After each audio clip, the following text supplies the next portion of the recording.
காவிரியில் நீர் திறக்கப்படுவதற்கு எதிர்ப்பு தெரிவித்து கர்நாடகாவில் போராட்டம் வலுத்து வருவதால் தமிழகத்திலிருந்து செல்லும் பேருந்துகள் எல்லைப் பகுதியில் தடுத்து நிறுத்தப்பட்டுள்ளன. இதுகுறித்து நமது செய்தியாளர் ஜெகநாத் தரும் கூடுதல் தகவல்களை இப்போது பார்க்கலாம். தமிழகத்துக்கு காவேரியில் இருந்து தண்ணீர் திறந்துவிட சொல்லி உச்சநீதிமன்ற தீர்ப்பை எதிர்த்து கர்நாடகாவில் விவசாயிகள் சங்கங்கள், கன்னட அமைப்பினர் அனைவரும் தொடர்ந்து போராட்டம் நடைபெற்று வருகிறது. இன்று 3வது நாளாகவும் தொடர்ந்து போராட்டங்கள் நடைபெற்று வருவதால் தமிழகத்திலிருந்து கர்நாடகா செல்லக்கூடிய அனைத்து வாகனங்களும் தடுத்து நிறுத்தப்படுகிறது. ஓசூர் எல்லைப் பகுதி, சத்தியமங்கலம் உள்ளிட்ட தமிழக எல்லைப் பகுதியான பகுதிகளில் நிறுத்தப்படுவது. இதனால் நாள் ஒன்றுக்கு தமிழகத்திலிருந்து பல்வேறு மாவட்டங்களிலிருந்து ஓசூர் வழியாக பெங்களூருக்கு செல்லக்கூடிய 800 பேருந்துகள் தடுத்து நிறுத்தப்பட்டுள்ளது. இது மட்டுமின்றி நேற்று தமிழக பதிவு எண் கொண்ட அனைத்து வாகனங்களும் ஓசூர் ஜூஜிவாடி பகுதியில் தடுத்து நிறுத்தப்பட்டது.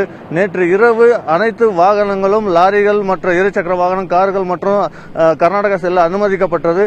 இன்று மீண்டும் மாலை 8 மணிக்கு பிறகு அனைத்து வாகனங்களும் தடுத்து நிறுத்தப்படுவதாக காவல்துறை வட்டாரங்கள் தெரிவிக்கின்றன. இருப்பினும் பேருந்துகள் கடந்த 2 நாட்களாக பெங்களூரு செல்லாத பொதுமக்களும் டெய்லி நாள்தோறும் பெங்களூருக்கு வேலைக்கு செல்லும் பொதுமக்கள் பெரும் அவதி பெற்று வருகின்றனர். கர்நாடக மாநிலத்தில் நாள்தோறும் 74 பேருந்துகள் தமிழக ஓசூர் பேருந்து நிலையத்துக்கு வந்து கொண்டிருக்கிறது.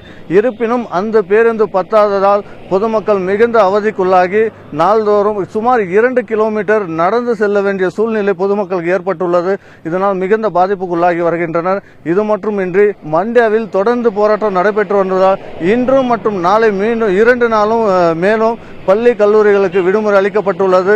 இது மட்டுமின்றி கன்னட அமைப்பினர், விவசாய சங்கங்கள், சினிமா துறைகள் அனைவரும் இணைந்து வருகின்ற 9ஆம் தேதி கர்நாடகா முழு அடைப்புக்கு அறிவிக்கப்பட்டுள்ளது. இதன்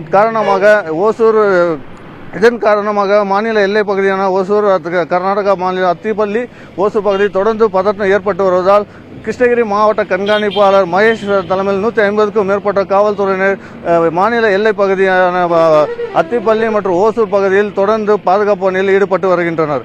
புதிய தலைமுறைக்காக ஓசூரிலிருந்து ஜெகநாத்.